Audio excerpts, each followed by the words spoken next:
नमस्कार दोस्तों, जय हिंद, जय Bharat. Welcome my YouTube channel CDRK Saini BEd classes. देखिए, हम अध्ययन कर रहे हैं ज्ञान एवं पाठ्यक्रम, नॉलेज एंड करिकुलम। इस पेपर के अंतर्गत आज हम प्रयोजनवाद की ज्ञान मीमांसा क्या होती है, प्रयोजनवाद में ज्ञान मीमांसा का क्या अर्थ है, क्या लाभ है, प्रयोजनवाद में ज्ञान मीमांसा क्यों निहित रहती है, इन सब के बारे में हम चर्चा करेंगे। तो आप सब बने रहें हमारे साथ, हमारे YouTube चैनल के साथ। और यदि आप हमारे YouTube चैनल पर पहली बार आए हैं तो हमारे YouTube चैनल को सब्सक्राइब करें और पास ही बने बेल आइकन के बटन को जरूर दबा देवे, जिससे हमारे द्वारा जब भी कोई न्यू वीडियो अपलोड किया जाता है या लाइव क्लास चलाई जाती है तो उनके नोटिफिकेशन आपको मिल सके और आप अच्छा अधिगम करते हुए परीक्षा की अच्छी तैयारी आपकी हो। यही हमारे चैनल का मुख्य उद्देश्य है। तो आप सब इस लाइव क्लास के लिंक को अधिक से अधिक अपने मित्रों और सहपाठियों को शेयर कर दें। देखिए, हम प्रयोजनवाद की ज्ञान मीमांसा, इसका अध्ययन करने से पहले सबसे पहले हम प्रयोजनवाद के बारे में अध्ययन करते हैं कि प्रयोजनवाद क्या होता है, प्रयोजनवाद का क्या अर्थ है, प्रयोजनवाद की क्या अवधारणा है। प्रयोजनवाद का अर्थ व्यवहारिकता यानी किसी काम की स्वीकार्यता से लगाया जाता है। यानी कि देखिए, हम जीवन में कुछ न कुछ कार्य करते हैं और यदि उस कार्य की स्वीकार्यता हो जाए तो उसे हम प्रयोजनवाद कह सकते हैं। इस मत को मानने वालों का कहना है कि बगैर मकसद के कोई काम नहीं होता, यानी हर कार्य के पीछे कारण होता है। देखिए, हम अपने जीवन में जो भी कार्य करते हैं उन कार्यों का कुछ न कुछ मकसद होता है, कुछ न कुछ लक्ष्य होते हैं, कुछ न कुछ उद्देश्य होते हैं, तभी जाकर हम उस कार्य को करते हैं। मान लीजिए आप सब बीएड कर रहे हैं या आप सब IAS IPS की तैयारी कर रहे हैं या आप एमएड कर रहे हैं, तो आपका कुछ न कुछ मकसद है, कुछ न कुछ उद्देश्य है, कुछ न कुछ लक्ष्य है, कुछ न कुछ परिकल्पनाएं हैं जिनकी सार्थकता हेतु आप सब ये शिक्षा प्राप्ति कर रहे हैं। तो जीवन में जो कार्य किया जाता है उस कार्य के पीछे कुछ न कुछ कारण होता है। देखिए, आपने कार्य और कारण के बारे में अध्ययन किया है। कार्य से कारण जुड़ा हुआ है, कुछ न कुछ कारण होगा तभी हम कार्य करेंगे और कार्य के द्वारा कारण की उत्पत्ति होती है। तो प्रयोजनवाद के जो विचारक हैं, प्रयोजनवाद को मानने वाले हैं, ये कहते हैं कि जीवन में हम जो भी कार्य करते हैं उसके पीछे कुछ न कुछ कारण होता है, कुछ न कुछ मकसद होता है और व्यवहारिकता के द्वारा या स्वीकार्यता के द्वारा हम उस कार्य को करते हैं। तो यहाँ पर बगैर मकसद के कुछ भी कार्य नहीं होता। किसके अंतर्गत? प्रयोजनवाद के अंतर्गत। प्रयोजनवाद को अंग्रेजी में प्रेगमेटिज्म कहते हैं, जिसका मतलब किसी काम अथवा सिद्धांत को करने के लिए व्यवहारिकता और उपयोगिता का होना आवश्यक है, नहीं तो उस सिद्धांत का कोई महत्व नहीं है।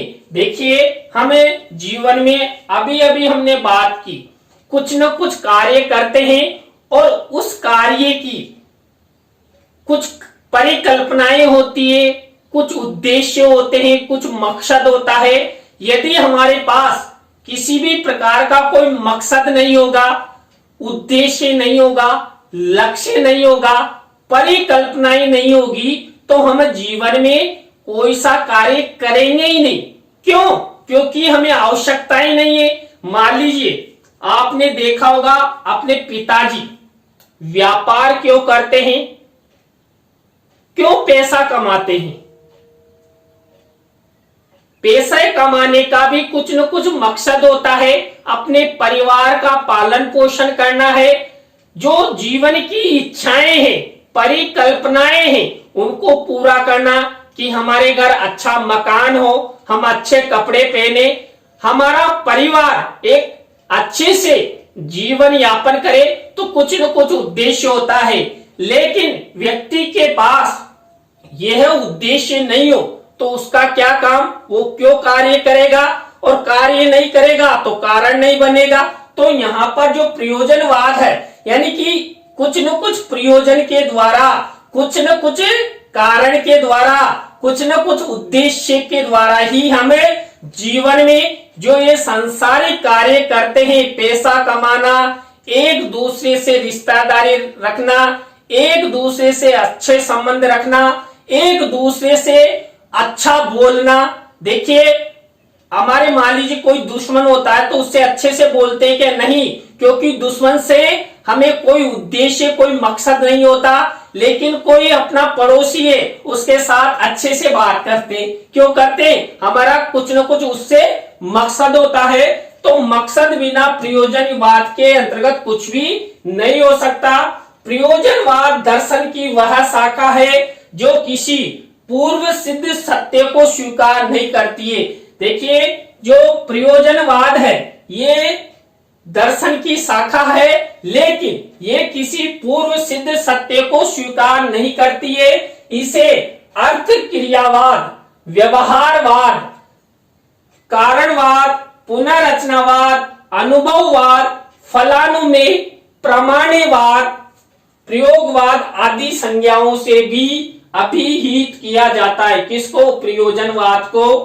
ये सभी संज्ञाएं प्रयोजनवाद के लक्षणों की व्याख्या करती है।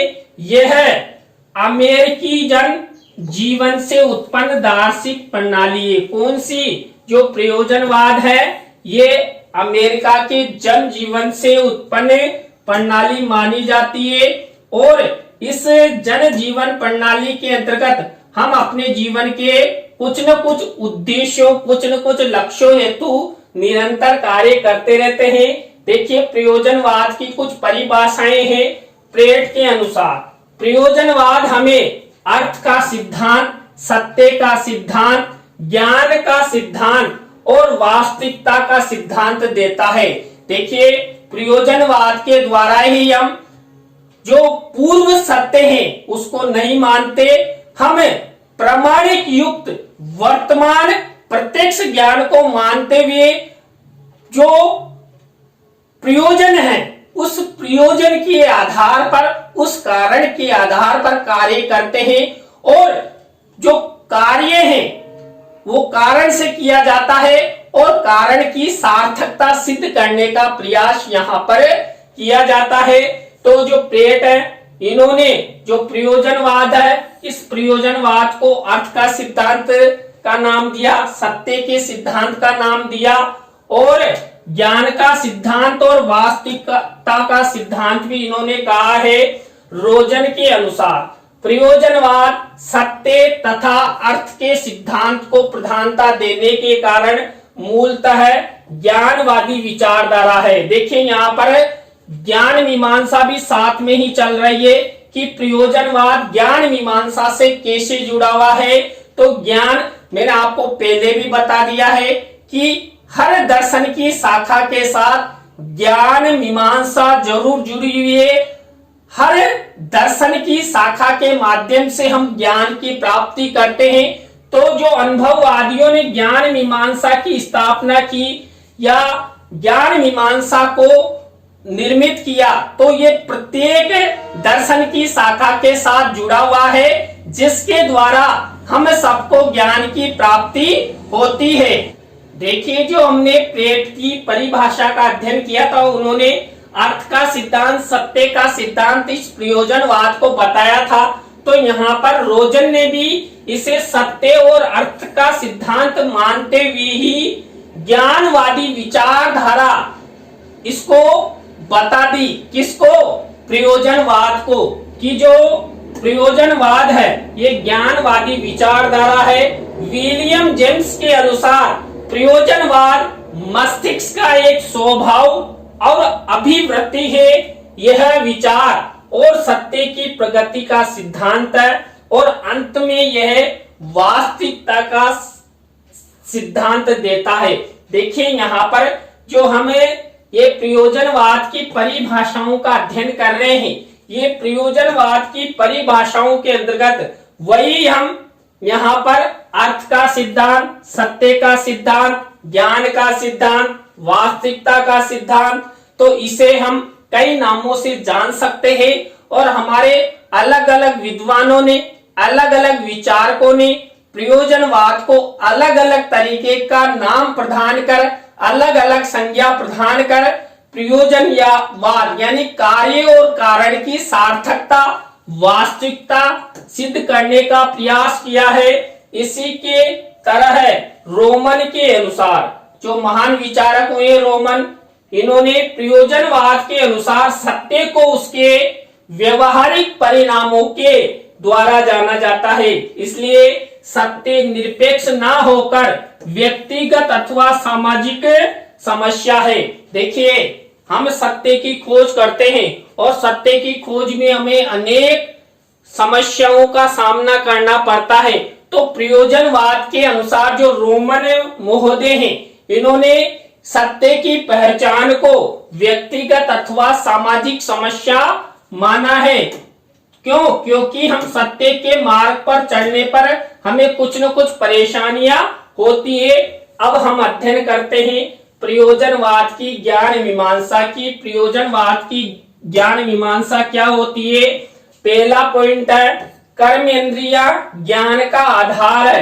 देखिए जो हमारा कर्म होता है, देखिए प्रयोजनवाद के अनुसार कर्म यानी कार्य के द्वारा ही कारण की उत्पत्ति होती है। तो कर्मेंद्रिया ज्ञान का आधार है। हम जितना अच्छा कर्म करेंगे उतना ही अच्छा हमें ज्ञान की प्राप्ति होगी। मस्तिष्क और बुद्धि ज्ञान के नियंत्रक हैं। देखिए हमारा जो मस्तिष्क होता है और हमारी जो बुद्धि होती है, ये ज्ञान के नियंत्रक माने जाते हैं। किसके अनुसार? प्रयोजनवाद के अनुसार, कि मस्तिष्क और बुद्धि ज्ञान का नियंत्रण करते हैं, ज्ञान की प्राप्ति अपने मस्तिष्क में धारण करवाने में सहयोग प्रदान करते हैं। इसी तरह ज्ञान ही अनुभव और अनुभव ही ज्ञान है। देखिए प्रयोजनवाद के अनुसार जब हम प्रयोजनवाद की ज्ञान मीमांसा का अध्ययन करते हैं तो यहाँ पर जो अनुभवों के द्वारा हमें ज्ञान मिलता है, व्यवहारिकता के द्वारा जो ज्ञान मिलता है, इस ज्ञान को ही अनुभव माना गया है और अनुभव को ही ज्ञान माना गया है और ज्ञान को ही अनुभव माना गया है। इसी तरह नेक्स्ट पॉइंट है ज्ञान मानव के सुख का साधन है। देखिए जिस व्यक्ति को ज्ञान की प्राप्ति हो जाती है उस व्यक्ति का जीवन सुख में हो जाता है।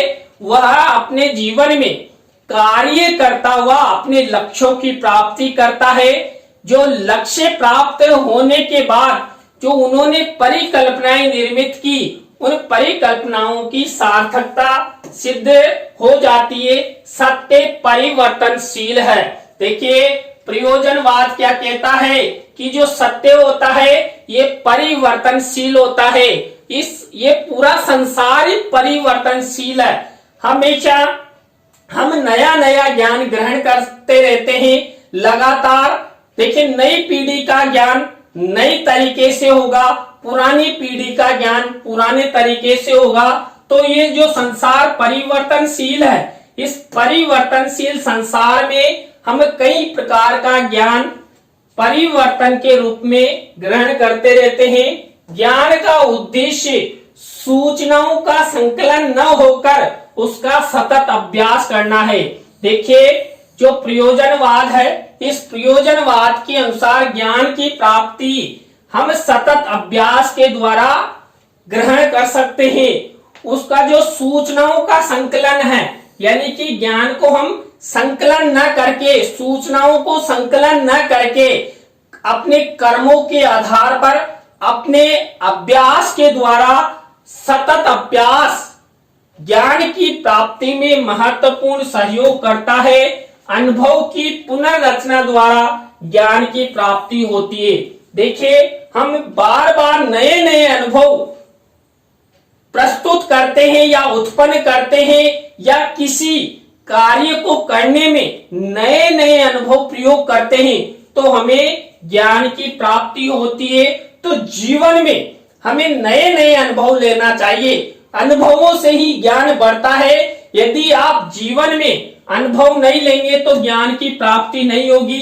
मान लीजिए आप दिल्ली कभी नहीं गए और दिल्ली जाएंगे, तब अनुभव बढ़ेगा कि हमें जयपुर से दिल्ली जाने में या सवाई माधोपुर से दिल्ली जाने में क्या अनुभव मिला, रास्ते में क्या हुआ, कैसा जनजीवन था, लोगों का मेरे साथ कैसा व्यवहार रहा। तो इस तरह का सब अनुभव कुछ न कुछ कार्य करने से, कुछ न कुछ अनुभव लेने से ही ज्ञान की प्राप्ति होती है। प्रयोजनवाद वास्तु ज्ञान प्रदान करता है। देखिए, जो प्रयोजनवाद है वास्तु ज्ञान यानी कि वस्तुनिष्ठ ज्ञान प्रदान करता है, सटीक ज्ञान प्रदान करता है। क्यों? क्योंकि प्रयोजनवादी ये मानते हैं कि जो अपनी कर्मेंद्रियां हैं, कर्मेंद्रियों के द्वारा जो ज्ञान की प्राप्ति होती है वो प्रत्यक्ष होती है। देखिए, हम कर्म करेंगे तो कर्म के द्वारा हमें फल की प्राप्ति होगी। अब फल की प्राप्ति होने में कुछ न कुछ कारण रहा है, हमने लगातार या निरंतर अभ्यास किया, तब जाकर हमें फल की प्राप्ति हुई। तो यहाँ पर प्रयोजनवाद वास्तु ज्ञान प्रदान करता है। प्रयोजनवाद के सत्य के सिद्धांत के द्वारा ज्ञान की प्राप्ति होती है। देखिए, जो प्रयोजनवाद है, ये प्रयोजनवाद सत्य के सिद्धांत के द्वारा ही लोगों को ज्ञान की प्राप्ति करवाता है। देखिए, हमें कोई प्रत्यक्ष ज्ञान की प्राप्ति कब होती है? जब हम प्रत्यक्ष अनुभव लेते हैं, प्रत्यक्ष वस्तु को देखते हैं, प्रत्यक्ष रूप से खुद अपने ही हाथों से कार्य करते हैं, तब जाकर हमें प्रत्यक्ष ज्ञान की प्राप्ति होती है और सत्य की प्राप्ति होती है। सत्य युक्त यानी कि वास्तविकता युक्त, व्यवहारिकता युक्त हम कार्य करते हैं और हमें ज्ञान की प्राप्ति होती है, हमें अनुभव मिलता है। देखिए, हमने पहले आपको बता दिया है कि अनुभव ही ज्ञान है और ज्ञान ही अनुभव है। प्रयोजनवाद एक ज्ञानवादी विचारधारा है। देखिए, यहाँ पर जब हम प्रयोजनवाद की ज्ञान मीमांसा का अध्ययन करते हैं तो यहाँ पर ज्ञान मीमांसा में पूरा ज्ञान के बारे में अध्ययन किया जाता है। तो जो प्रयोजनवाद है, ये प्रयोजनवाद क्या कहता है कि जो पूरा प्रयोजनवाद है ये एक ज्ञानवादी विचारधारा है, जो लोगों को प्रत्यक्ष रूप से कार्य करने पर बल देता है और कार्य के द्वारा कारण की उत्पत्ति होती है और कारण के द्वारा हम अपने लक्ष्यों की प्राप्ति करते हैं, अपने अनुभव बढ़ाते हैं और जीवन में आगे बढ़ते हैं। तो इसी के कारण प्रयोजनवाद में ज्ञान मीमांसा दिखाई देती है। सत्य के परिवर्तन द्वारा ही ज्ञान की प्राप्ति होती है। देखिए, हमने अभी बात की थी कि पूरा संसार ही परिवर्तनशील है। हम जीवन में नया नया अनुभव ग्रहण करते रहते हैं और नया नया अनुभव हमें ज्ञान की प्राप्ति करवाता है। तो यदि इस संसार में जो परिवर्तनशील है कि अब क्या परिवर्तन होना चाहिए, हो रहा है या होने जा रहा है, तो उसकी जो प्राप्ति करते हैं, उनके जो अनुभव लेते हैं, वही ज्ञान माना जाता है। तो यहाँ पर सत्य के परिवर्तन द्वारा ज्ञान की प्राप्ति होती है। इसी तरह नेक्स्ट पॉइंट देखिए, प्रयोजनवाद के व्यक्ति के ज्ञान की प्राप्ति होती है। देखिए, जो प्रयोजनवाद है, इस प्रयोजनवाद के द्वारा हमें व्यक्तिगत रूप से ज्ञान मिलता है, यानी पर्सनली रूप से हमें ज्ञान मिलता है। क्यों? क्योंकि यहाँ पर जब कार्य किया जाता है तो एक एक व्यक्ति अपने कर्म इंद्रियों के द्वारा कार्य करता है और ज्ञान की प्राप्ति उसे होती है। और ज्ञान की प्राप्ति होने से वो अपने जीवन के लक्ष्यों को प्राप्त करता है। किसी वस्तु के प्रयोजन को जानने से ही ज्ञान की प्राप्ति होती है। देखिए यहाँ पर कोई भी वस्तु है या आपके सामने कोई प्रत्यक्ष व्यक्ति खड़ा हुआ है, उस प्रत्यक्ष व्यक्ति के बारे में यदि हम प्रयोजन रूप से यानी कि कारण रूप से जानेंगे, मान लीजिए आपके घर कोई अतिथि आता है तो हम उन्हें चाय पानी आदि की व्यवस्था करने के बाद कहते हैं ना हाथ जोड़कर, और बोलो साहब आज कैसे पधारे। तो यहाँ पर हमें वस्तुओं के द्वारा ही यानी वस्तुओं के प्रयोजन को जानने के द्वारा ही ज्ञान की प्राप्ति होती है। मान लीजिए यहाँ पर ये मेरे पास पेन है, इस पेन का प्रयोजन क्या है इसके बारे में जानने पर ही हमें ज्ञान की प्राप्ति होगी। ये पेनल है, इस पेनल का प्रयोजन जानने पर ही हमें ज्ञान की प्राप्ति होगी कि ये पेनल क्यों लाया गया है, इसका क्या उपयोग है, ये छात्रों के लिए किस प्रकार उपयोगी है, टीचर के लिए किस प्रकार उपयोगी। तो पेनल का प्रयोजन जानने पर ही हमें ज्ञान की प्राप्ति होती है और ज्ञान की प्राप्ति प्रत्यक्ष रूप से कार्य करने पर ही अनुभव द्वारा प्राप्त होता है। प्रयोजन वास्ते अधिगम किया गया ज्ञान चिरकाल तक जीवित रहता है। देखिए हम प्रयोजन के द्वारा यदि हम किसी भी प्रकार का कोई नया ज्ञान, किसी भी प्रकार का कोई नया अनुभव ग्रहण करते हैं तो वो चिरकाल तक जीवित रहता है। क्यों? क्योंकि हमने उसे प्रत्यक्ष रूप से अनुभवित किया है, हमारे सामने वो ज्ञान घटित हुआ है और हमने अनुभवों के द्वारा अपने मस्तिष्क में धारण किया है।